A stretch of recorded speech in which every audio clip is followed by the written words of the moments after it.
Di dalam nama Tuhan Yesus menyampaikan firman Tuhan.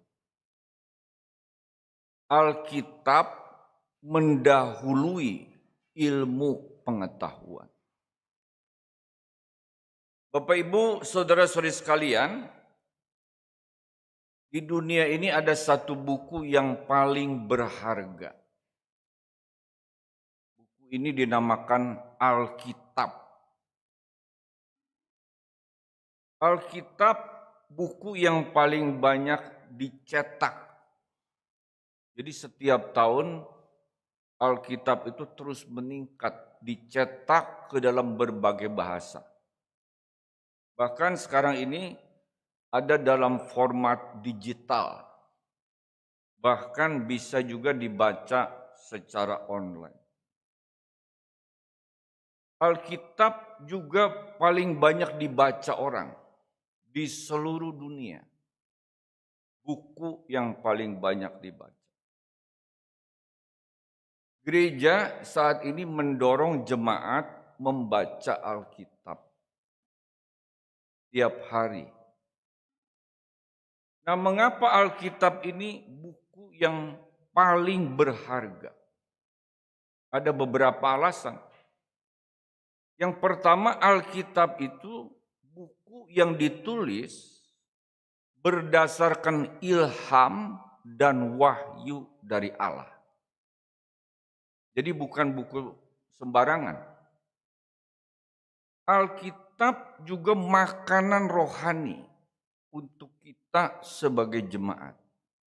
Maka kalau kita jarang baca Alkitab, jarang dengar firman Tuhan, maka rohani kita jadi lapar. Maka perlu firman Tuhan, dikenyangkan. Alkitab juga berguna untuk mengajar, untuk menyatakan benar atau salah perbuatan saya ini. Kelakuan saya ini baik tidak? Itu dinilai dari Alkitab ini. Dan Alkitab juga mendidik orang di dalam kebenaran. Dan yang sangat berharga, Alkitab memberitahukan kita jalan ke sorga. Bagaimana supaya selamat. Alkitab memberitahukan. Bapak Ibu sekalian, Alkitab itu karena ditulis berdasarkan ilham dan wahyu dari Tuhan, maka Alkitab itu berisi hikmat Allah. Itu Allah yang Maha Tahu. Nah, pengetahuan Allah itu melampaui pengetahuan manusia. Manusia bisa berbuat ini, berbuat itu, tahu ini dari itu, sebetulnya bersumber dari Tuhan. Kita lihat Amsal 2 ayat 6. Amsal 2 ayat 6. Karena Tuhanlah yang memberikan hikmat dari mulutnya, perkataannya, firman-Nya datang pengetahuan dan kepandaian. Karena itu Alkitab mendahului ilmu pengetahuan. Jadi maksudnya sebelum ilmu pengetahuan berbicara atau menjelaskan, Alkitab sudah mengatakan lebih dulu. Inilah kehebatan Alkitab. Kita lihat satu nas lagi. Mazmur 119 ayat 130. Mazmur 119 ayat 130. Dikatakan bila tersingkap. Artinya ada yang tertutup awalnya itu. Tapi kalau udah disingkapkan, firman-firman-Mu memberi terang memberi pengertian kepada orang-orang bodoh. Karena itu, sebelum ilmu pengetahuan menjelaskan, membuktikan, Alkitab sudah lebih dulu memberitahukan atau mengatakannya. Sebab Allah itu Maha Tahu, sumber segala hikmat dan pengetahuan. Sore ini kita akan melihat beberapa nas yang membuktikan Alkitab mendahului ilmu pengetahuan. Sekarang tentang bumi. Dulu orang-orang meyakini kalau bumi itu bentuknya seperti apa. Jadi orang-orang dulu meyakini bumi itu seperti meja, kotak.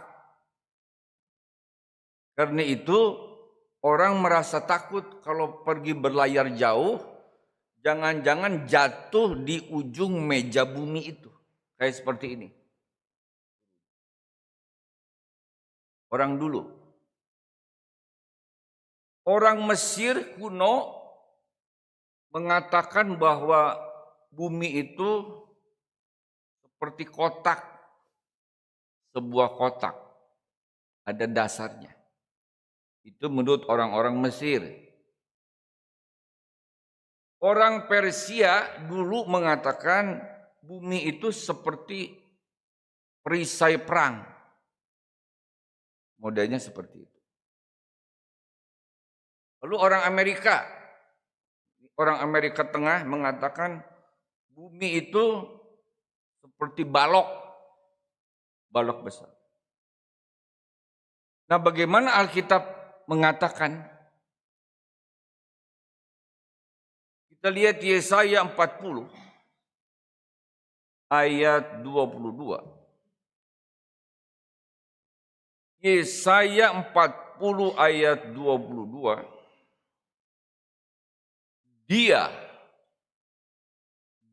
ini adalah Tuhan atau Allah yang bertahta di atas bulatan bumi. Dan penduduknya seperti belalang, dia yang membentangkan langit seperti kain dan memasangnya seperti kemah kediamannya. Alkitab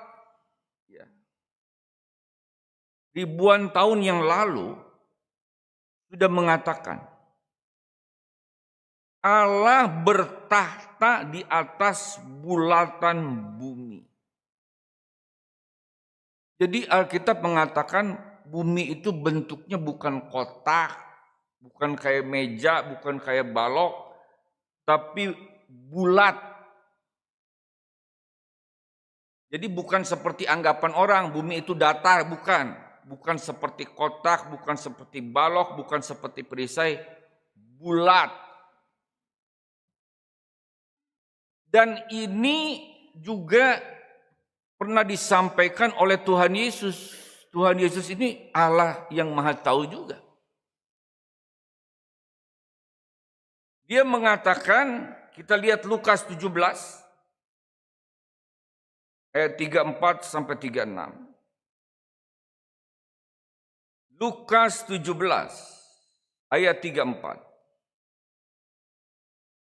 Aku berkata kepadamu, pada malam itu ada dua orang di atas satu tempat tidur. Yang seorang akan dibawa dan yang lain akan ditinggalkan. 35. Ada dua orang perempuan bersama-sama menghilang, yang seorang akan dibawa dan yang lain akan ditinggalkan. 36. Kalau ada dua orang di ladang, yang seorang akan dibawa dan yang lain akan ditinggalkan. Jadi nas ini berbicara tentang pengangkatan. Tuhan Yesus katakan pada malam itu ada dua orang di satu tempat tidur. Jadi waktunya malam. Ada 2 orang di ladang. Di ladang ini bekerja siang hari. Jadi ada malam, ada siang. Ada malam, ada siang, ini menyatakan bahwa bumi itu bulat. Maka ada malam, ada siang. Nah, ini dibuktikan bahwa memang bumi itu bulat. Jadi orang Yunani kuno, orang pertama yang menyadari bahwa bumi itu bulat. Jadi orang pertama itu orang Yunani. Kemudian ada filsuf Yunani namanya Aristoteles pada abad ketiga meneliti membuktikan benar bumi itu bulat. Ada seorang bernama Columbus membuktikan bumi itu bulat dengan ditemukannya benua Amerika. Dan sekarang dibuktikan lagi.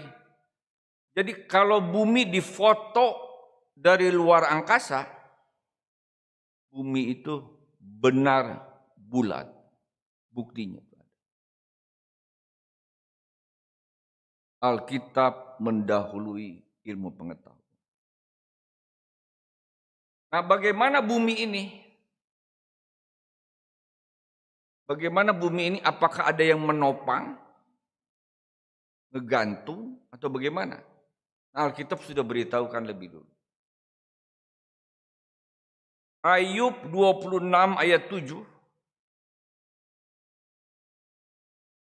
Ayub 26 ayat 7. Allah membentangkan utara di atas kekosongan dan menggantungkan bumi pada kehampaan. Jadi tergantung di tempat hampa itu. Jadi maksudnya bumi itu menurut Alkitab tidak ada yang nopang, tidak ada tiangnya. Kalau bangunan kan ada tiang. Kalau bumi itu tidak, di kehampaan. Kata Alkitab. Dan ini dibuktikan, dibenarkan oleh ahli astronomi, oleh hukum gravitasi, bahwa memang bumi ini bergantung di kehampaan. Seperti balon, Bapak Ibu. Balon ada gas. Seperti itu. Luar biasa Alkitab. Ada orang mencoba menghitung bintang. Ada berapa bintang di langit dihitung. Katanya jumlahnya 777 bintang. Terus ada orang lain ngitung lagi. Oh, katanya bukan 700. Katanya 1005. Ada orang ngitung lagi. Itu bukan 1005. 1056. Hitung-hitung beda-beda.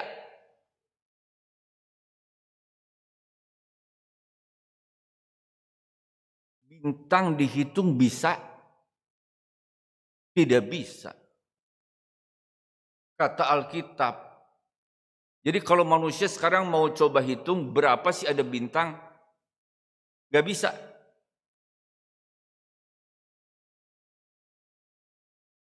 Ibrani 11 ayat 12. Ibrani 11 ayat 12. Itulah sebabnya, maka dari satu orang, malahan orang yang telah mati pucuk terpancar keturunan besar, seperti bintang di langit dan seperti pasir di tepi laut yang tidak terhitung banyaknya.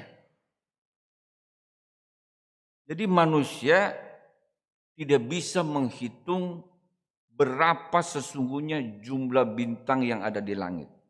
Kalaupun coba, nggak bisa. Udah beberapa orang coba, selalu beda-beda, nggak bisa memang. Ada yang bilang 1000. Nah ternyata sekarang dengan teropong bintang, ternyata bukan ribuan lagi itu bintang itu. Triliunan bintang. Dan itu nggak tahu berapa triliun jumlah bintang itu. Jadi tidak sanggup menghitungnya. Kita kembali lihat Yeremia 33 ayat 22. Yeremia 33 ayat 22. Seperti tentara langit, maksud tentara langit ini adalah bintang, tidak terbilang. Dan seperti pasir laut tidak tertakar, demikianlah aku akan membuat banyak keturunan hambaku Daud dan orang-orang Lewi yang melayani aku. Jadi Alkitab dengan jelas bintang tidak bisa dihitung oleh manusia. Dan benar, sekalipun sekarang ada teropong bintang, waduh tidak bisa. Triliunan, nggak tahu berapa triliun.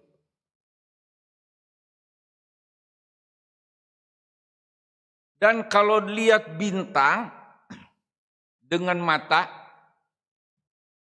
sepertinya terangnya sama aja. Seperti lampu. Jadi kalau menurut pandangan mata biasa, cahaya bintang itu nggak ada bedanya sepertinya. Memang ada yang tidak terang itu karena jarak, tapi cahayanya kurang lebih ya sama saja.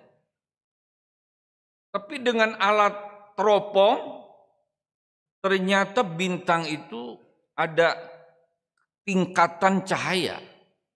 Jadi bintang ini satu, kekuatan cahayanya segini, seperti lampu lah. Ada lampu 5 watt, 10 watt, 15 watt, itu terangnya beda-beda. Bintang juga begitu. Jadi dibuktikan di teropong, ternyata ada tingkatan cahaya yang beda. Bintang ini cahayanya segini, segini berbeda-beda. Dan ini sudah dikatakan ribuan tahun yang lalu oleh Alkitab ini. Kita lihat perkataan Paulus. 1 Korintus 15 ayat 41. 1 Korintus 15 ayat 41. Kemuliaan matahari lain daripada kemuliaan bulan, dan kemuliaan bulan lain daripada kemuliaan bintang-bintang. Perhatikan, dan kemuliaan bintang yang satu berbeda dengan kemuliaan bintang yang lain. Paulus menggunakan perumpamaan ini. Jadi bintang yang satu kemuliaannya berbeda dengan bintang yang lain. Dan ini memang benar. Bahwa cahaya bintang itu berbeda intensitasnya. Nah sekarang mengenai matahari. Dulu orang berpandangan bahwa yang berputar itu bumi. Matahari itu tidak. Tapi Alkitab katakan matahari juga beredar. Jadi bukan hanya bumi. Mazmur 19 ayat 7. Mazmur 19 ayat 7. Dari ujung langit ia terbit, ia beredar sampai ke ujung langit yang lain, tidak ada yang terlindung dari panas sinarnya. Dikatakan matahari beredar sampai ke ujung yang lain.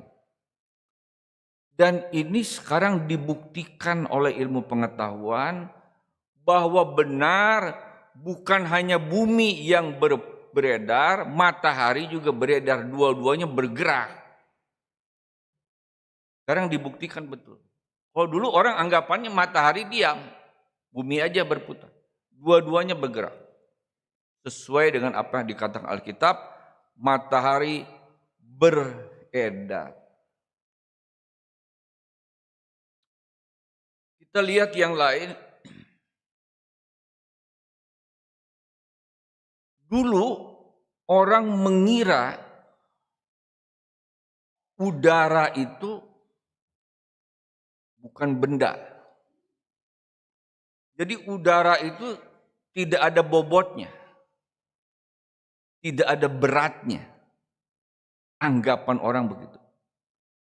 Tetapi Alkitab katakan bahwa udara itu juga ada bobot, ada berat. Ini disebut kekuatannya. Kita lihat Ayub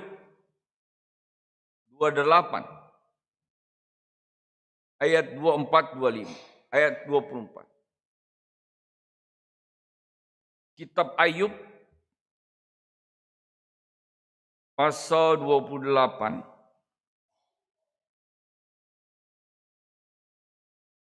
ayatnya ke-24 dan 25. 24, karena ia memandang sampai ke ujung-ujung bumi dan melihat segala sesuatu yang ada di kolong langit. 25, perhatikan.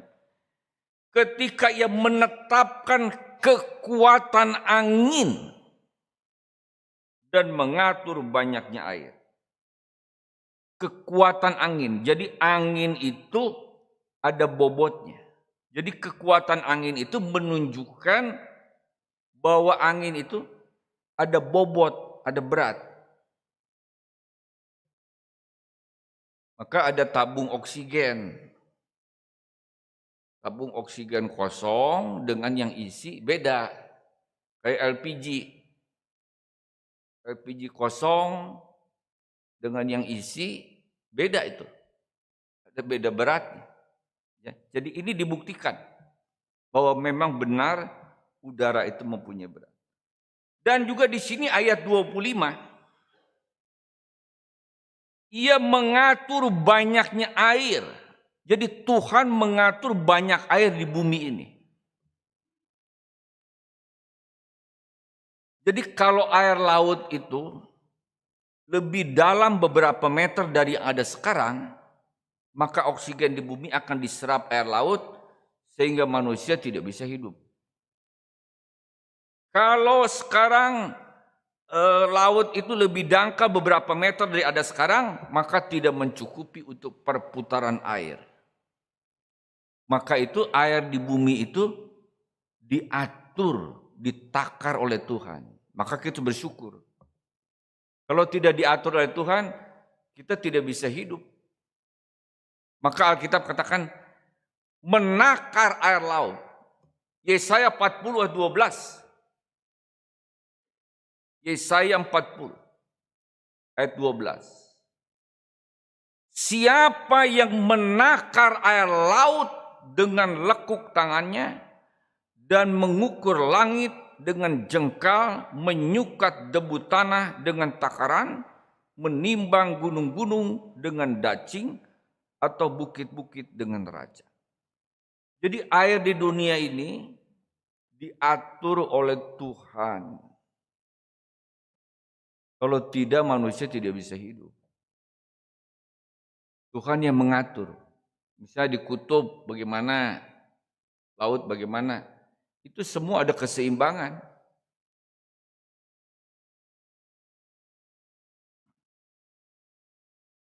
Sekarang hal yang lain. Di negara-negara tertentu ada hujan salju.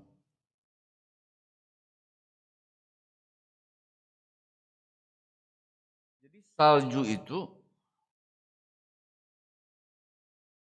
unik. Ada orang ngambil salju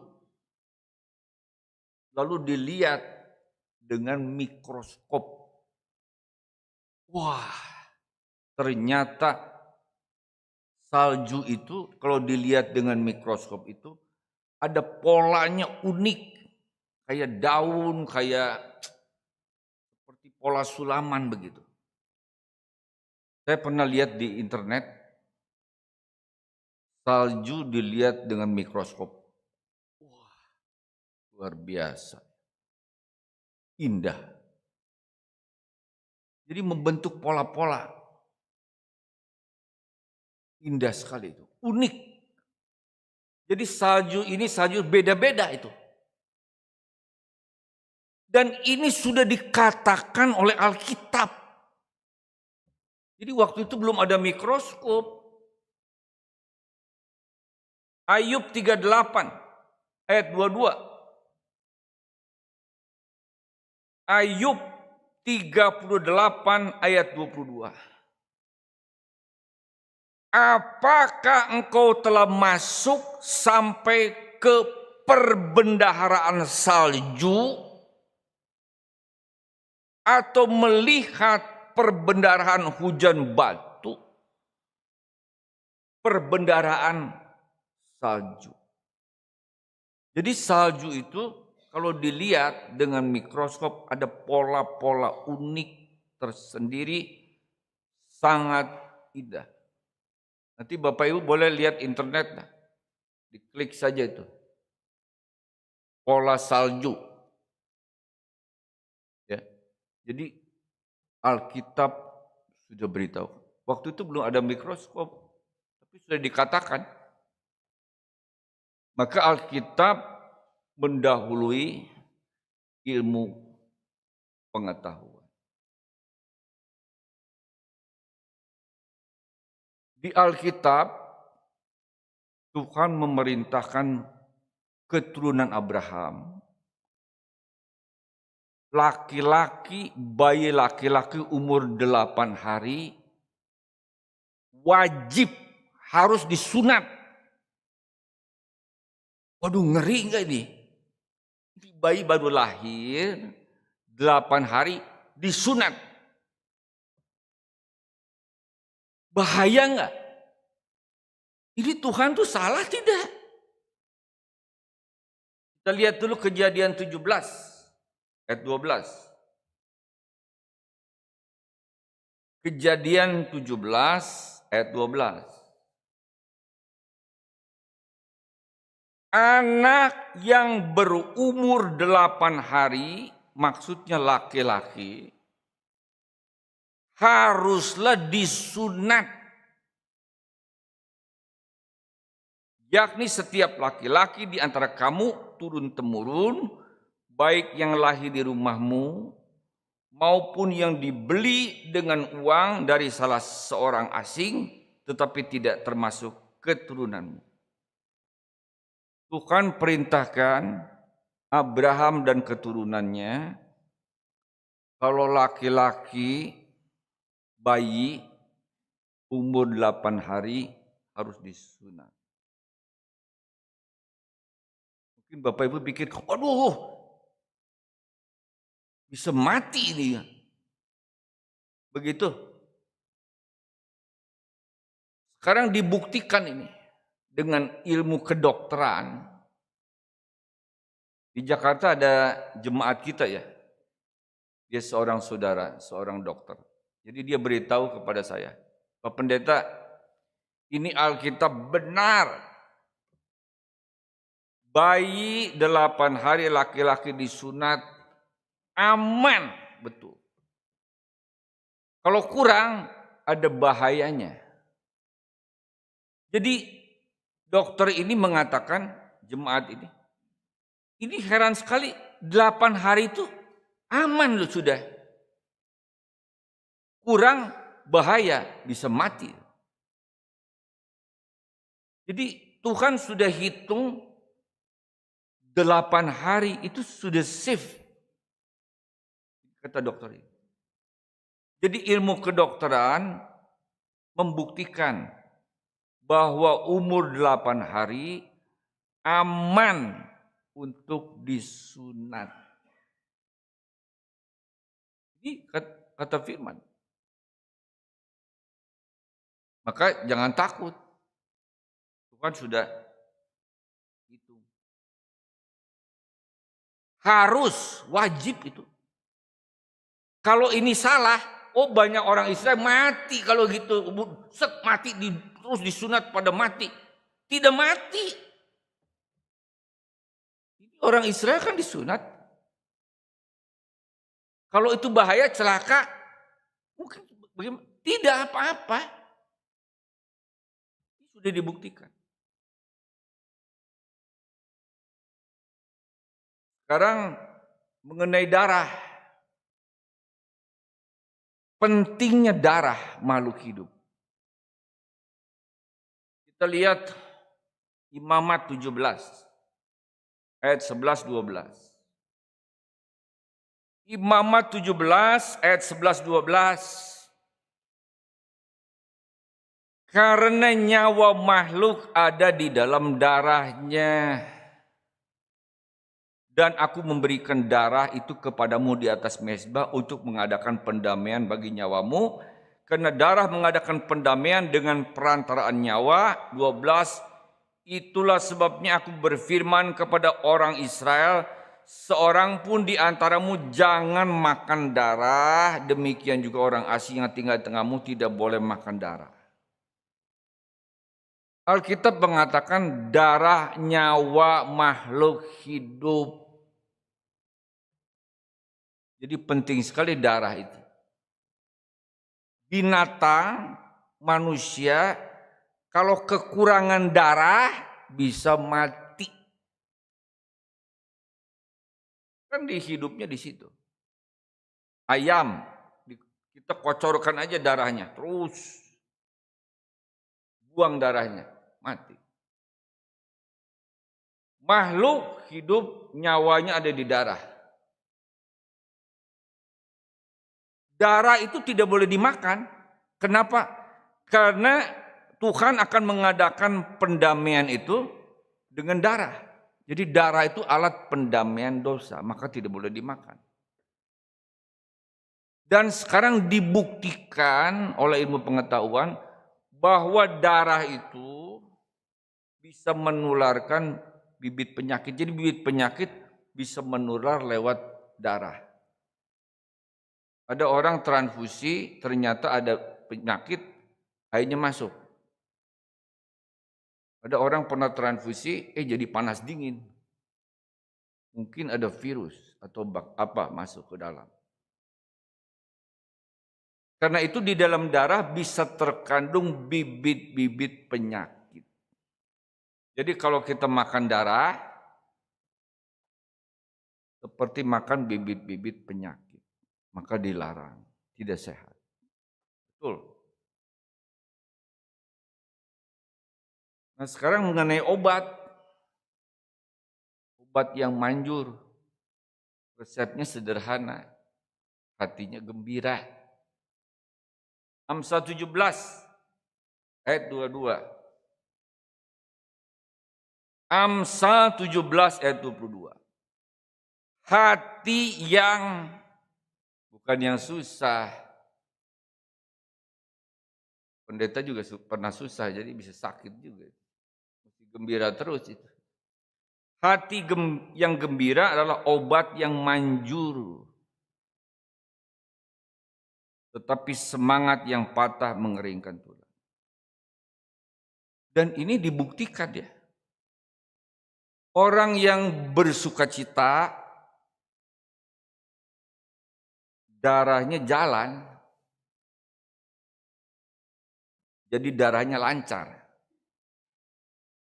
Tapi kalau hatinya murung, susah, ya darahnya nggak lancar itu. Jadi orang yang bersukacita, peredaran darahnya lancar, maka tubuhnya jadi segar, kuat, bisa melawan penyakit. Ada orang sudah divonis dokter, kamu divonis sakit berat. Jadi dokter bilang, ya udah kamu senang-senang dah, apa aja jalanin aja, senang aja udah makan minum. Jadi saudara ini ya senang-senang, dia jalan-jalan sana sini, wah dia terus nggak mikirin lagi. Sehat tuh, sampai sekarang masih hidup. Ini udah divonis. Dia senang aja, dia nikmati aja dah, happy terus, nggak sampai sekarang masih hidup. Sehat jadinya tuh. Ada yang divonis udah kanker, udah macam-macam, dia senang-senang begitu. Malah sampai sekarang masih hidup, belum mati tuh. Hati gembira adalah obat. Maka kita belajar juga supaya Alkitab kata bersukacitalah senantiasa, terus bersukacita.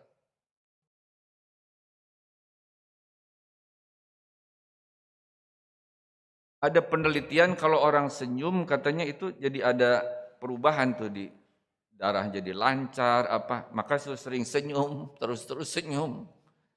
Tapi jangan senyum sendiri ya, nanti di tengah jalan senyum sendiri disangka aneh.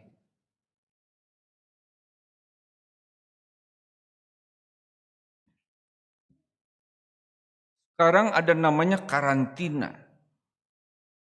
Jadi karantina ini untuk mengasingkan seseorang yang terkena penyakit menular atau diduga terkena penyakit menular. Maka dikarantina, dikerem. Berapa hari? Ada yang 2 minggu. Kenapa dikarantina? Supaya nggak nularkan ke orang lain. Jadi pada waktu COVID itu ada karantina tuh. Masuk. Itu karantina dari mana sih? Kok bisa begitu? Itu dari Alkitab. Imamat 11. Imamat 13, maaf. Imamat 13 ayat 5. Pada hari yang ke-7 haruslah imam memeriksa dia.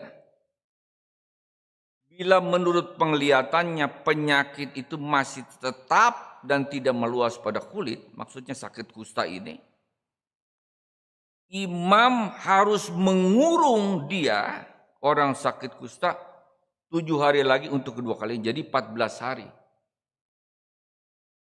diasingkan. Inilah yang sekarang menjadi pengetahuan karantina. Jadi kalau dari luar negeri, takut dia bawa virus, karantina dulu. 2 minggu, dilihat. 2 minggu nggak apa-apa, nggak boleh. Dari mana? Dari Alkitab. Saya pernah lihat di TV, ada ayam kena flu, virus flu burung. Itu ayamnya dimusnahkan semua itu, dibakar. Nggak sayang itu. Itu entah berapa banyak ayam, karena ada terkena infeksi virus flu, dibakar semua. Kok begitu? Itu kata Alkitab. Kita lihat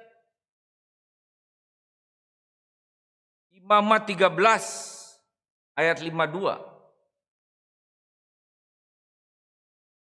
Imamat 13 ayat 5. Ia harus membakar barang-barang yang mempunyai tanda itu. Karena itu kusta yang jahat sekali, barang-barang itu harus dibakar habis.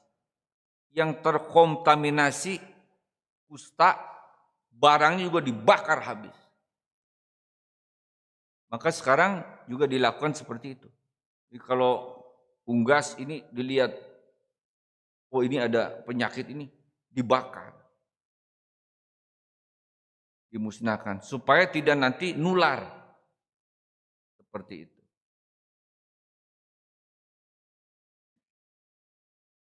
Sekarang ini ada kelompok namanya orang-orang vegan, vegetarian. Katanya vegetarian itu lebih sehat. Jadi mereka tidak makan daging, unggas, makhluk hidup tidak makan daging. Makan sayur buah. Jadi mereka mengatakan kami makan ini sehat. Jadi makan sayuran buah-buahan lebih sehat, lebih tahan menghadapi penyakit dibandingkan orang yang suka makan daging. Dan ini sesuai dengan awal manusia. Jadi pada awal penciptaan, manusia itu tidak ada makan daging. Makannya sayur buah. Dimulai zaman Nuh itulah ada makan daging. Kita lihat Kejadian 1:29. Kejadian 1 ayat 29. Berfirmanlah Allah, lihatlah aku memberikan kepadamu segala tumbuh-tumbuhan yang berbiji di seluruh bumi dan segala pohon-pohonan yang buahnya berbiji, itulah akan menjadi makananmu. Jadi pada awalnya manusia itu makan sayur buah. Tidak ada makan daging. Kapan ada makan daging? Yaitu setelah Allah berfirman kepada Nuh. Kamu boleh makan daging, tapi darahnya tidak boleh dimakan. Jadi kalau sekarang ini ada orang-orang yang makan sayur, tidak makan daging, oh kami sehat. Itu dari Alkitab itu. Memang awalnya demikian. Tapi kalau udah biasa makan daging, nggak makan daging, jadi leles. Saya pernah ikut itu vegetarian, jadi leles. Aduh. Kenapa nih badan? Oh, nggak ada daging. Tapi kalau udah kebiasaan, jadi normal lagi. Di Batam banyak pemeluk agama lain, mereka vegetarian. Udah biasa, jadi vegetarian banyak murah tuh di Batam. 13.000 3 sayur sudah. Banyak ngambil. Mereka bilang sehat. Ya, memang kalau bisa demikian. Sekarang kita lihat soal madu. Amsal 24 ayat 13. Amsal 24 ayat 13. Amsal 24 ayat 13. Anakku, makanlah madu. Suruh makan madu. Sebab baik dan tetesan madu manis untuk langit-langit mulut. Makanlah madu. Madu itu kan ada manis, ada gula, ada kandungan gula itu. Satu sisi perlu madu, perlu gula, perlu manis. Tapi sisi lain Alkitab katakan Amsal 25 ayat 16. Amsal 25 ayat 16 disambung ayat 27.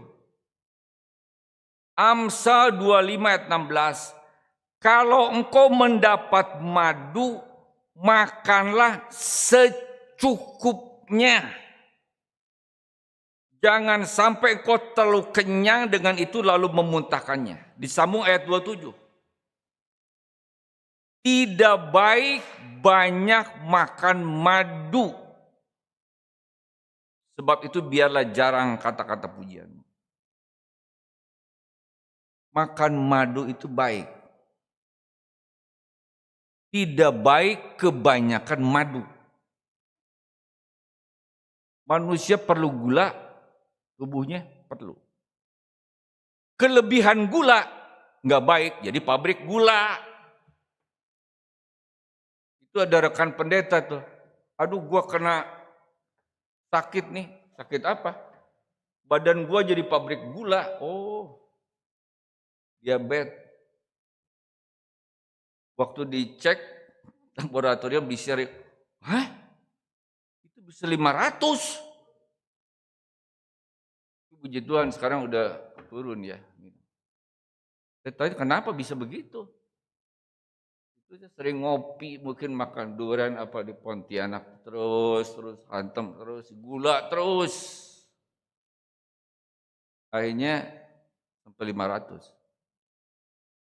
Jadi sekarang jaga-jaga tuh. Perlu madu, kebanyakan tidak baik. Perlu gula, tapi kebanyakan jadi gak boleh juga. Jadi saya pernah ketemu dokter di Batam. Dok, katanya ada yang ngajarin jangan makan gula. Aduh, kamu ini bodoh kata maksudnya. Jangan begitu. Itu gula tuh perlu juga. Jadi jangan nanti sampai sekali nggak makan gula. Perlu, kalau nggak makan gula tuh lemes itu. Harus ada. Kelebihan nggak boleh. Jadi dokter ya ada beritahu saya, kamu boleh makan gula, jadi jangan sampai sekala itu ada yang ngajarin sampai pantang seumur hidup jangan makan gula. Salah itu loh. Perlu gula, kelebihan jangan. Makan madu, terlalu banyak madu tidak baik. Bapak Ibu sekalian, karena waktu firman Tuhan sampai di sini, kita harus menyukai Alkitab. Alkitab mendahului ilmu pengetahuan. Alkitab adalah buku yang diilhamkan, diwahyukan Allah. Adalah makanan rohani bagi kita. Kita harus banyak baca Alkitab, menyukai Alkitab. Firman Tuhan sampai di sini.